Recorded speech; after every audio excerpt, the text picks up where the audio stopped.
आज के वीडियो में हम हाउस 6, हाउस 8 और हाउस 12 के बारे में चर्चा करेंगे, क्योंकि जन्म कुंडली में ये तीन भाव ही ऐसे हैं, हाउस 6, हाउस 8 और हाउस 12, जिसने आम व्यक्ति के मानस में डर जगाने का काम किया है, डर पैदा करने का काम किया है। हाउस 6 का संबंध शत्रुओं से है, ऋण से है और रोग से है। हाउस 8 का संबंध जल यात्रा से है, विदेश प्रवास से है और गड़े हुए धन से है या लॉटरी में प्राप्त होने वाले धन से है। और 12वें भाव का संबंध जो है व्यय से है, अज्ञात से है और अंत से भी है। अंत मतलब हर चीज का अंत। तो हमने अपने पिछले वीडियो में आपको एक बार ये बताया कि किसी भी भाव में एक से ज्यादा ग्रह बैठ जाए तो वो भाव जरूरत से ज्यादा एक्टिवेटेड हो जाता है और कभी कभी व्यक्ति सारे फैक्ट्स को जान जाने के कारण उनसे विरक्त हो जाता है और उसको छोड़ करके भाग जाना चाहता है, उससे अलग हो जाना चाहता है। यही कारण है कि 4 ग्रह कहीं पर भी एक साथ बैठे हों तो संन्यास की इच्छा होती है, संन्यास योग बनने लगता है। लेकिन हम आज के वीडियो में भाव 6, भाव 8 और भाव 12 में दो दो ग्रहों के बैठने से क्या फल होता है, इसके बारे में चर्चा करेंगे। यही आज के वीडियो का विषय है। दोस्तों, जब भाव 6 में 2 ग्रह बैठते हैं तो व्यक्ति अपने अंदर ही अंदर में परेशान रहता है। क्या पता कब कौन सा शत्रु उसको किस तरह से परेशान कर दे, यही ख्याल उसके अंदर में चलते रहते हैं। दूसरी चिंता जो उसके मन में चलती रहती है वो ये है कि उसके कर्जे टूट पाएंगे कि नहीं, या कर्जे कितने ज्यादा हो गए।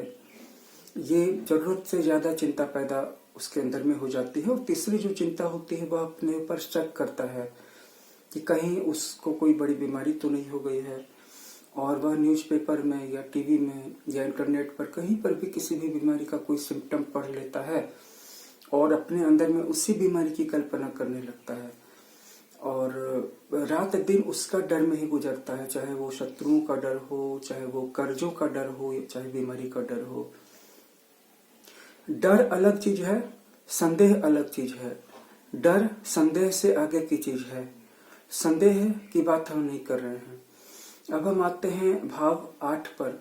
अगर भाव 8 में एक ग्रह हो तो चलेगा, कोई बात नहीं, नॉर्मल है। लेकिन जैसे ही भाव 8 में कोई भी 2 ग्रह जमा हो जाते हैं, चाहे वो शुभ हो या अशुभ हो, चाहे वो कारक हो या अकारक हो, तो व्यक्ति हमेशा ये सोचता रहता है कि उसके पास जो धन है पहले से, कहीं वो चोरी नहीं हो जाए, कहीं उसका लॉस नहीं हो जाए। और साथ ही साथ लॉस हो भी जाता है, उसके डिसीजंस ऐसे हो जाते हैं और उसके बाद वह दिन रात लॉसेस के बारे में चिंता करता है। एक मजेदार बात और भी है कि छोटे से छोटा लॉस भी वह बर्दाश्त नहीं करता है। बिल्कुल छोटा लॉस, 10 रुपयों में, 100 रुपयों में, $1 में, $2 में होने वाला लॉस भी वह बर्दाश्त नहीं करता है और उसको वापस पाने के लिए, उसको कंपेंसेट करने के लिए जी जान लगा देता है। बड़े बड़े दुश्मनों से, व्यापारिक साझेदारों से भिड़ जाता है, लड़ाई कर लेता है और उसका पूरा जीवन कंजूसी में बीतता है। लेकिन इससे भी बड़ी परेशानी की बात यह है कि उसे रात को नींद नहीं आती है, ये सोचकर कि कहीं चोरी नहीं हो जाए या कहीं उसका बैंक दिवालिया न हो जाए। और वह बार बार उठ करके सभी तालों को, दरवाजों को चेक करता है कि ताले अच्छी तरह से लगे हैं कि नहीं लगे हैं, और बार बार ताले को ऐसे ऐसे खोल करके देखता है, खींच करके देखता है। चाबी लगाने के बाद भी ऐसे ऐसे चेक करके देखता है, खींच करके, और फिर कभी कभी तालों को बदल भी लेता है। तो ये जो संदेह की बीमारी है, तब जबकि यहाँ पर उसने कर्जे लिए भी नहीं हैं और उसके पास ऑलरेडी काफी ज्यादा पैसे हैं, तिजोरी में बंद हैं, लेकिन उससे ज्यादा भयभीत इंसान और कोई नहीं मिलता है। हाँ, अगर 2 से ज्यादा ग्रह बढ़ जाएं, 3 हो जाए, 4 हो जाए, तो ऐसा व्यक्ति मानसिक दिवालियेपन का शिकार हो सकता है, मानसिक पागलपन का, मानसिक विक्षिप्तता का शिकार हो सकता है। उसे किसी तरह की न्यूरोसिस हो जाती है और लास्ट में उसके सारे धन का उपयोग उसके अपने लिए नहीं हो पाता है। मैंने सुना था एक व्यक्ति, मैंने उसे देखा भी था काफी पहले, वह समूचे मार्केट में प्रत्येक दुकान में पैसे ब्याज पर देता था और बिल्कुल खुद कम कपड़े, साधारण फटे हुए कपड़े पहन के रहता था और साइकिल पर चलता था और प्रत्येक दिन हर दुकान में जाकर के ब्याज लेता था। बाद में जब, चूंकि वो अपने स्वास्थ्य पे ध्यान नहीं देता था, अच्छा फूड नहीं लेता था, और बाद में जब वह सीरियस होकर के एक बहुत बड़े हॉस्पिटल में भर्ती हुआ और वहाँ पर जब नर्स उसको एक इंजेक्शन लगाने के लिए आई तो पहले उसने नर्स के हाथ से वह इंजेक्शन छीन लिया और पूछा कि इसका कितना दाम है। तो उस नर्स ने बताया इतना। तो वह नर्स पर भड़क गया, बोले इतना महंगा इंजेक्शन लगाने की क्या जरूरत थी। तो ये हालात बना देते हैं, मानसिक रूप से दिवालिया हो जाता है। भले वह कितना अमीर हो लेकिन पैसे के मामले में बिल्कुल दिवालियापन आ जाता है, दिवालियों जैसा व्यवहार करता है। 8वें भाव में अगर 2 या 3 ग्रह हों, और एक बात और, अगर 8वें भाव में 2 ग्रह हो गए और अगर वो उच्च के हो गए या उनमें से कोई एक उच्च का है, तो ऐसे व्यक्ति के पास कितना भी पैसा क्यों नहीं जमा हो जाए, 50,000, 1 लाख, 2 लाख, 1 करोड़, लेकिन रहेगा वह बिल्कुल झोपड़ी में ही। वह न तो अपने घर का रिनोवेशन करवाएगा और न ही खुद कभी अच्छे खाने पे खर्च करेगा और अपने घर वालों को भी दुखी रखेगा और कंजूसी में रखेगा। यह सब होता है सिर्फ 8वें घर में 2 या 2 से अधिक ग्रहों के हो जाने के बाद। लेकिन अगर एक भी ग्रह उच्च का हो गया, हाँ, लेकिन अगर कोई ग्रह अकेला बैठा हुआ है और वह उच्च का भी है तो उतने बुरे असर नहीं पड़ते हैं। लेकिन अगर 2 ग्रह हैं साथ में और अगर एक उच्च का हो गया तो व्यक्ति के पास कितना भी पैसा क्यों न जमा हो जाए, लेकिन वह हमेशा दूसरों से पैसा लेकर के अपना खर्च चलाएगा, अपनी कमाई को अपने बैंक में, अपने बक्से में जमा करके रखेगा और दूसरों से पैसा ले करके अपने घर की छोटी छोटी चीजों को, जैसे साग सब्जी, दूध, ये सब, कपड़े, छोटे मोटे ग्रोसरी का राशन, ये सब चलाएगा। लेकिन अपने पैसे को कभी भी खर्च नहीं करेगा, अपने पैसे को जमा करेगा और फिर भले ही पूरी जवानी, पूरा बुढ़ापा बिता के मर जाए तो मर जाए, लेकिन रहेगा बिल्कुल वह साधारण सी झोपड़ी जैसे घर में ही। और चाहे जो हो जाए, अपने पैसों को वह खर्च नहीं कर सकता है और अपने रोजमर्रा के खर्चों को चलाने के लिए भी वह कभी किसी से उधार ले लेगा, कभी किसी से छल कपट करके किसी दूसरे का पैसा ले लेगा या पैसा ले करके बात को बदल देगा, बोलेगा यह तो आपका पैसा था ही नहीं। तो इस तरह की छल कपट की प्रवृत्ति, झूठ बोलने की प्रवृत्ति आ जाती है।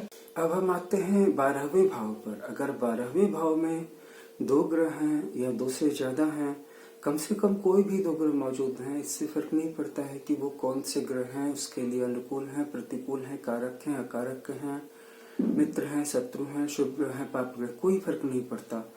बस कोई भी 2 ग्रह 12वें भाव में होने चाहिए तो व्यक्ति अंधविश्वासी हो जाता है, अंधविश्वास से डरने लगता है। जैसे मैंने देखा है कि किसी व्यक्ति का रास्ता बिल्ली काट जाए, अब वो वहां पर रोड पे रुक जाता है। अगर उसके ऊपर कोई छिपकली या कोई निर्दोष प्राणी, बिल्कुल गैर हानिकारक कीट गिर जाए तो वह तुरंत डॉक्टर के पास चला जाता है या तुरंत तांत्रिक, मांत्रिक, गुणी ऊर्जा के पास चला जाता है और मंत्रों से अपने आप को झड़वाने लगता है और उसे लगता है कि जरूर मेरी मृत्यु आने वाली थी, इसलिए ये संकेत था इस बात का। अगर उसके बाएं तरफ कोई पंछी बोल जाए तो वह बिल्कुल डर जाता है। अगर दाएं तरफ कोई खास व्यक्ति रास्ता काट जाए तो वह कहीं जाने भी वाला था तो वह सोचता है कि मेरी यात्रा जो है वो खराब हो गई, वह वापस आ जाता है। और ये तो बिल्कुल बेसिक से अंधविश्वास थे।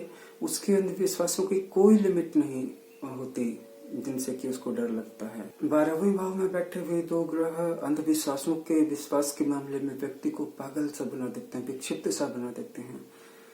मैं एक महिला को जानता हूँ, उसके घर में अगर कोई भी गेस्ट आ जाता था और बैठ जाता था सोफे पे तो उसके बाद वह सोफे का पूरा कवर जो है वॉशिंग मशीन में साफ कर देती थी, पूरे घर को धोती थी, घर के एक एक बच्चे को नहाने के लिए मजबूर कर देती थी, खुद भी नहाती थी। अगर उसके घर में कोई बच्चा बाथरूम चला गया उसको फिर वापस नहाने पे मजबूर कर देती थी। तो ये जो सुचिता व्याधि है या क्लीनलीनेस का फोबिया है, यह सब कुछ 12वें घर से ही तो डिसाइड होता है। 12वें घर में बैठे हुए 2 ग्रह विविध प्रकार के पागलपन में, विविध प्रकार के अंधविश्वासों में, रूढ़िवादिता में, सनकीपन में, पागलपन में व्यक्ति को बिल्कुल डुबा देते हैं। और एक बात और जो मैं आपको बताना भूल रहा हूँ कि 12वां घर भी अंत का है। जैसे छठा घर रोग का था, 12वां घर अंत का है, मृत्यु का है। इसलिए इस भाव में बैठे हुए 2 ग्रह व्यक्ति को तरह तरह की अलग अलग बीमारी और मृत्यु संबंधी परिकल्पनाओं से जूझने को मजबूर करते। मैंने एक व्यक्ति को देखा था कि वह चाहे जितना भी सीरियस बीमार पड़ जाए, वह दवा नहीं खाता था, वह डॉक्टर के पास नहीं जाता था। वह सोचता था कि डॉक्टर उसे ऐसी दवा दे देगा जिस दवा को खाने से उसकी मृत्यु हो जाएगी। दवाओं को वह जहर समझता था। अब इसे पागलपन की चरम सीमा नहीं कहेंगे तो और क्या कहेंगे। तो 12वें भाव में अगर कोई भी ग्रह उच्च का है तो ऐसा व्यक्ति बिल्कुल दवाओं को नहीं खाएगा कभी भी। लेकिन अगर कोई भी 2 ग्रह बैठे हुए हैं लेकिन उनमें से कोई भी उच्च का नहीं है तो व्यक्ति कभी कभार दवाओं का सेवन कर लेता है, लेकिन दवाओं का सेवन आम तौर पर करने से बचता है। 12वें घर में अगर कोई भी ग्रह नहीं हो तो व्यक्ति बिना डॉक्टर की प्रिस्क्रिप्शन से खुद भी दवा की दुकान पर जाके अपने मन से दवाओं का सेवन करता देखा गया है। कभी होम्योपैथी में कर लेगा, कभी आयुर्वेदिक दवाओं का सेवन कर लेगा, कभी एलोपैथिक का कर लेगा, कभी नेचुरोपैथी का कर लेगा, कभी मैग्नेट से कर लेगा, कभी हीलिंग ले लेगा, कभी रेकी ले लेगा। और दिन रात वह ऐसी बातों को सोचेगा जिससे कि वह अपनी आयु को बढ़ा सके, अपनी एज का रिवर्सल करा सके या फिर अमर हो सके। तो ये 2 बिल्कुल स्टार्क अलग अलग अंतर आपको देखने को मिलते हैं, यहाँ पर आपको देखने को मिल रहे हैं, आपने देखा। तो इस वीडियो में इतना ही।